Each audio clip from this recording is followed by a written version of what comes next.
E a infinita crise no mercado editorial continua. Quer saber mais sobre isso? Nos aguarde após a vinheta.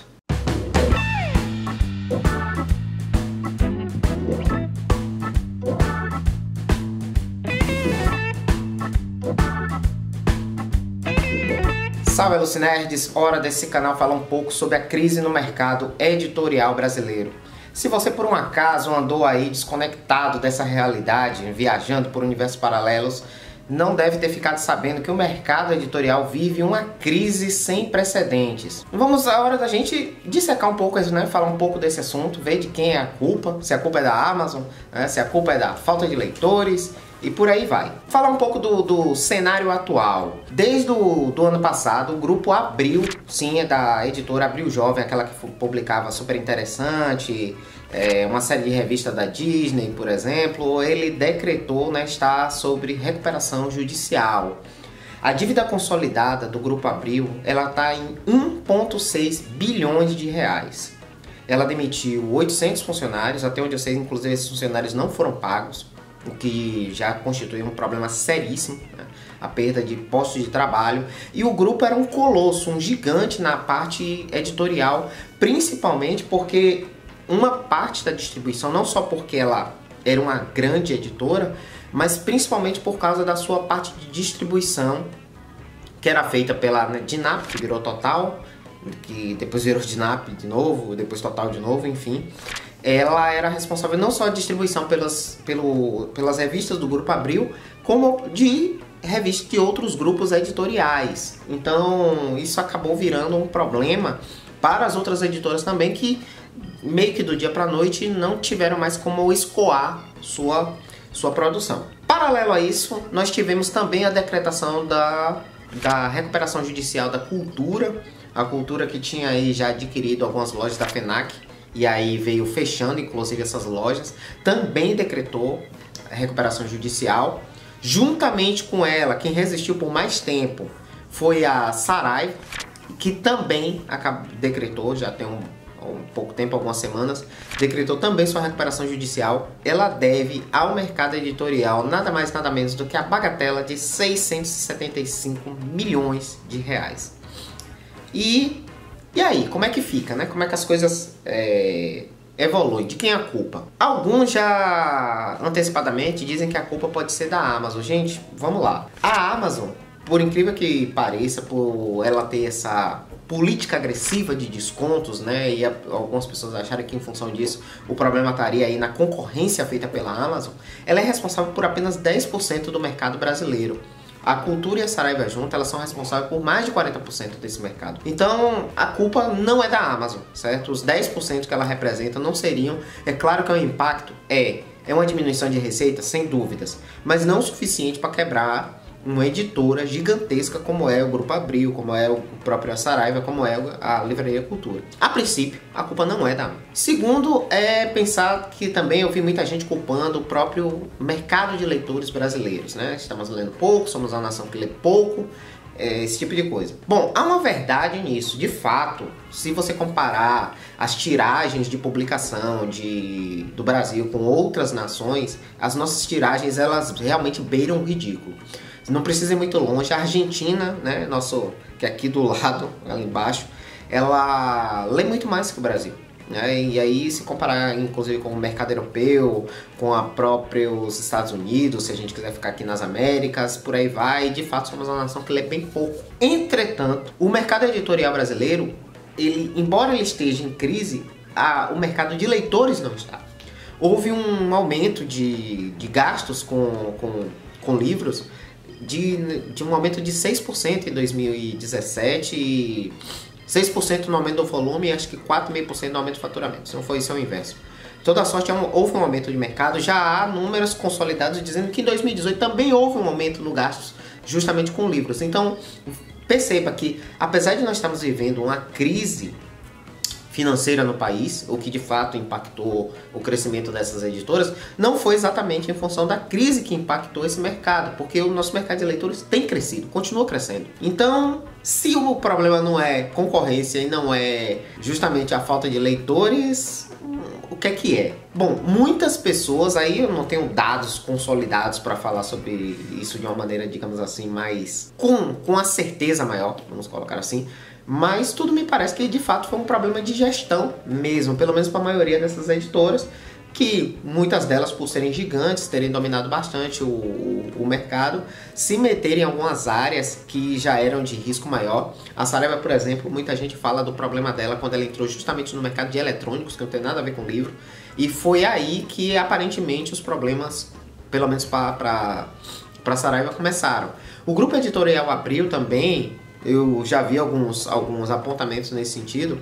Ele teve problemas com publicações que davam prejuízo e assim eles não percebiam, né? Ou mantinham isso talvez na esperança de manter esse mercado, fomentar ele e talvez no futuro ele reverter e voltar a dar lucro. Uma coisa que é comum, né? Você investir num negócio inicialmente que dá prejuízo na esperança que ele tenha lucro no futuro.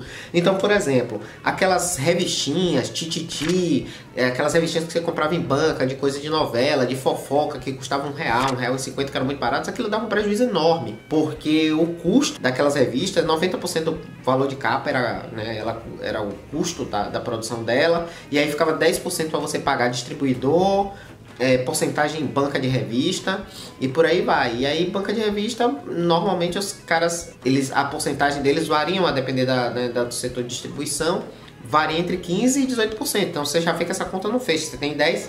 Então aquelas revistas já davam um certo prejuízo. E ainda tem a questão que você não vende 100% da sua produção. Então uma boa parte desse valor, dessa produção, ela vai voltar como prejuízo, porque uma revista dessa, se você vende a revista que fala do próximo capítulo da novela, beleza, passou o capítulo, aquela revista não vai vender mais, o mercado dela acabou. Então a gente tem esses N's problemas aí, né, para equacionar. Paralelo a isso, a gente teve uma escalada do dólar, o que também acabou impactando também nos custos de produção, porque algumas dessas editoras, elas trazem insumos que custam em dólar. E aí houve um descompasso entre o preço e o reajuste dessas edições e algumas, inclusive, como é o caso da Panini, rodam inclusive suas publicações fora do Brasil. Então o preço do dólar impacta diretamente no preço dessa produção. Outra pessoa que a gente pode excluir como culpada é o mercado de quadrinhos. Esse é um canal que fala de cultura pop, fala de quadrinhos também. E já adianto que os quadrinistas, vocês, assim, a gente tem que ficar tranquilo. O mercado de quadrinhos representa 2% do mercado editorial. Então, se todos os leitores de quadrinhos parassem de comprar quadrinhos, sinto muito, assim, realidade seja dita, ninguém sentiria a nossa falta, essa é a verdade. Então, é uma crise muito maior, de um mercado editorial muito maior, muito mais impactado. A culpa não é nossa. Outra questão que passa por esse modelo de gestão é sobre a muito criticada modelo de consignação. E aí vamos falar um pouco do modelo de consignação e o modelo da Amazon, que é um modelo diferente. Algumas comic shops também trabalham com um modelo diferente. Como é que funciona? A consignação, a editora vai lá, ela vai pegar a sua publicação, compra os direitos do autor, certo? Faz roda o livro, né, ou quadrinho, como é o nosso caso, entrega a livraria para que ela faça a venda. E a livraria, ela fica com esse produto em exposição nos primeiros 90 dias. 90 dias, o editor volta lá e fala, beleza, e aí? Vendeu o quê?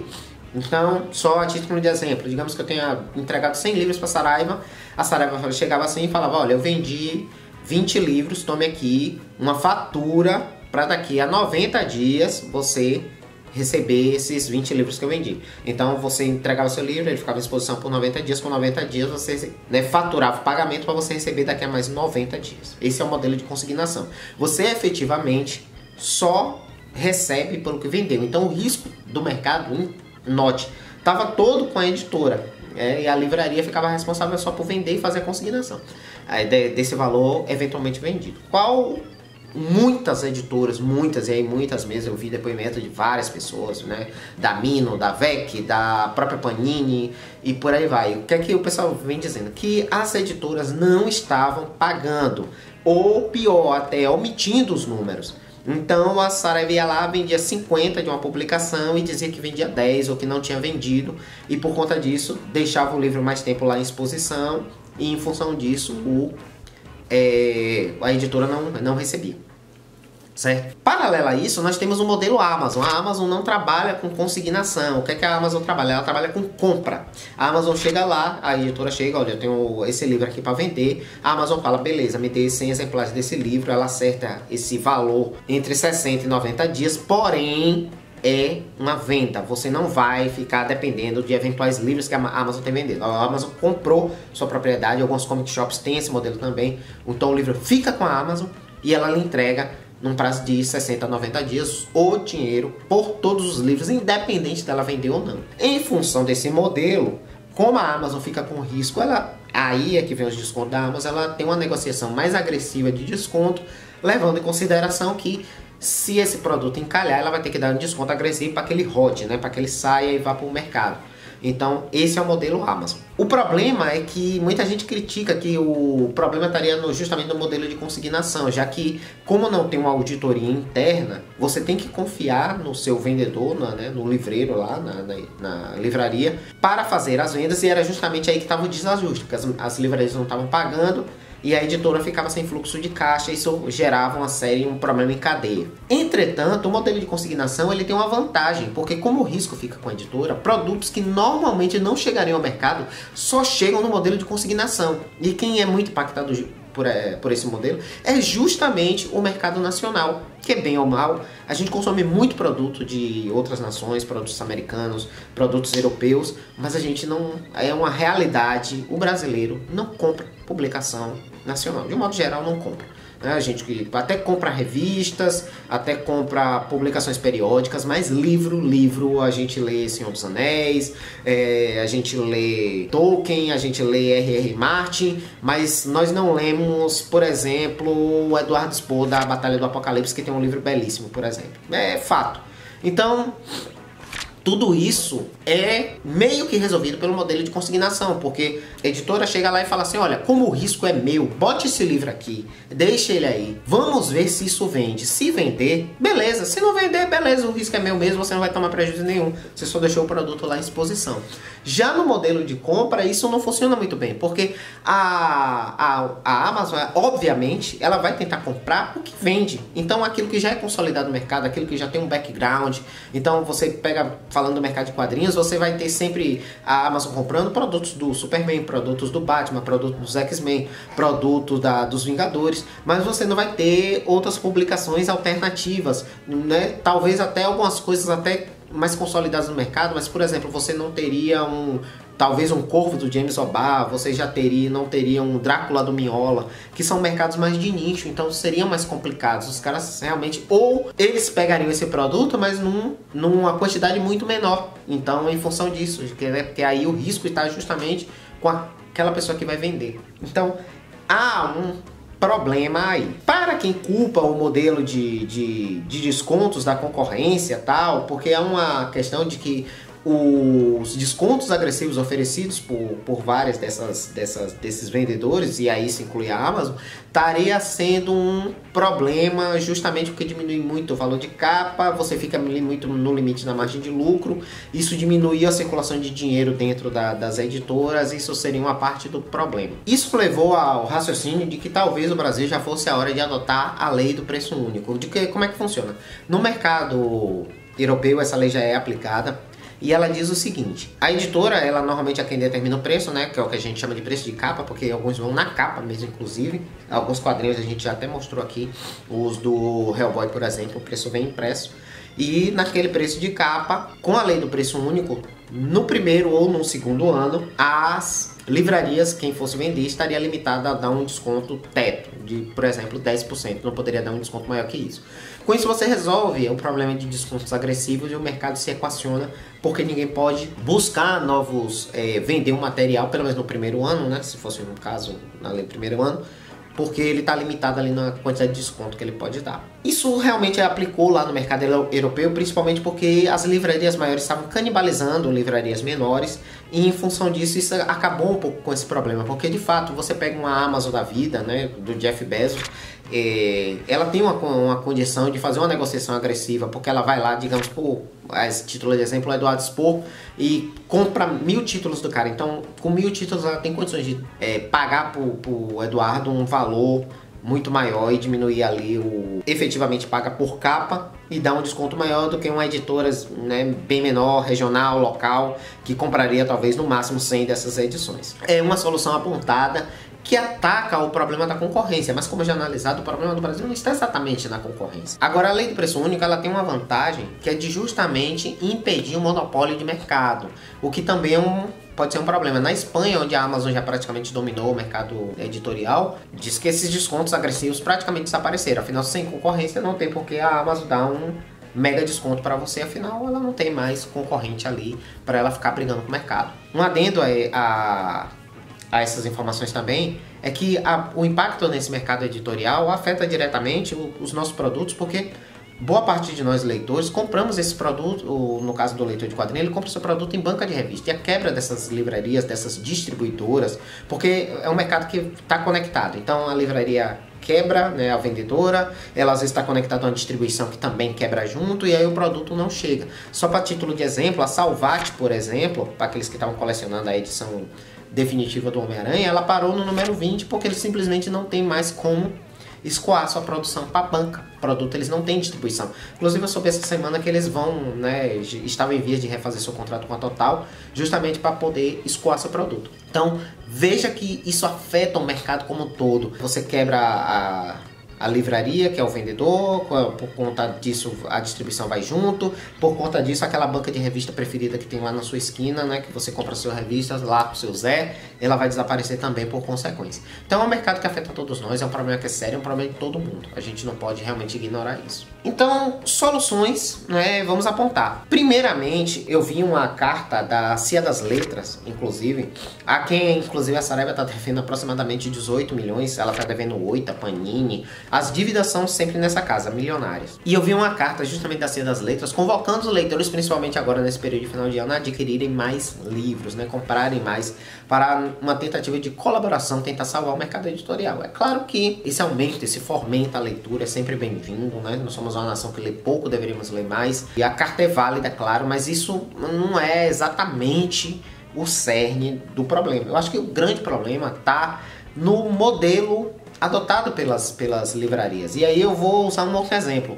Você pega uma editora como a Darkside Books, você pega a própria Pipoca Nanquim, né, do quais nós já temos até algumas edições aqui, já falamos de algumas delas. Os caras fazem um trabalho primoroso, um livro realmente assim, são edições diferenciadas, mas eles têm também uma grande vantagem, que é o seu engajamento com o público, o seu contato com o leitor. Então você vai lá na página deles, você consegue um suporte. O Pipoca Nanquim, por exemplo, vai lá para Comic Con, os caras vão ficar os 4 dias, vão dedicar 2 a 3 horas do dia só para contato com os leitores. Você tem um maior engajamento em redes sociais, você efetivamente falar com o seu leitor, você tentar alavancar qual é os produtos que ele quer que sejam publicados, e a partir dali você fazer uma medição do mercado e publicar aquilo que é pedido e não aquilo que você simplesmente acha que deve ser consumido. Então há esses problemas para serem ainda equacionados, e que editoras como a Pipoca Nanquim, como a Mino, como a própria Darkside tem adotado esse modelo e tem dado certo. São editoras que têm crescido no meio dessa crise. Então veja que também é algo de falta de criatividade, de renovação no modelo editorial para estancar essa crise. Já que o que está posto não está dando certo, é preciso que a gente faça as coisas de uma forma diferente. Senão esse mercado vai desaparecer. Então é isso, né? Uma análise aí meio que genérica, eu sei, mas eu particularmente achamos que o problema não está exatamente na diminuição do mercado. Como eu disse, isso não é uma verdade, né? O mercado na verdade tem crescido, mas eu acho que falta também da parte das editoras um modelo de gestão mais eficiente, uma auditoria mais transparente. Que, a título de exemplo aqui citando novamente, uma coisa que a Amazon é criticada muito pelo seu estilo agressivo de canibalização de mercado, mas é uma empresa mais transparente do mercado hoje, editorial. Você vai lá, você entrega seu produto, entendeu? Você sabe quando você vai receber, você sabe quanto está saindo do seu produto. Então, assim, os caras lhe mantêm informado, você sabe praticamente dia a dia o que é que está acontecendo com o produto que você pôs à exposição, com o produto que você pôs à venda. Isso é um diferencial enorme em relação ao modelo praticado, por exemplo, por outras editoras. Então acho que falta sim as editoras se reinventarem, passarem a tratar o seu leitor de uma forma mais próxima, eliminar os intermediários para a partir daí tentar equacionar essa conta. certo? Então, é isso de toda sorte. Já adiantando aí, levando em consideração o apelo feito pelas Companhias das Letras e outras editoras, inclusive, que fazem esse apelo. Compre livros nesse final de ano, né? Ajude o mercado editorial. É sempre bom a gente estar aí adquirindo material de leitura, material de publicação, que é um mercado que de fato não pode desaparecer. Já somos uma nação, como eu disse, que não lê muito, né? Se informa pouco, acredita muito em fake news por falta inclusive de informação. Então não deixe esse mercado desaparecer. É uma forma da gente ter aí uma sociedade mais informada, uma sociedade mais, vamos dizer, mais conectada, menos sujeita a ser manipulada justamente por uma ausência de conhecimento. Essa crise é grave, é séria, não deve passar por agora e vamos ver aí no que dá. Faço votos para que as coisas realmente melhorem, embora não acredite numa recuperação aí a curto prazo da Saraiva da Cultura e outras, mas esse mercado vai ter que se ajustar de alguma forma. É aí a nossa opinião sobre o assunto, certo? Se você não estava informado, agora está. Grande abraço por acompanhar o nosso canal. Se esse vídeo foi útil de alguma forma para você, deixe o seu like, né? Compartilhe com os amigos, espalhe a palavra. Um grande abraço, gente. Valeu!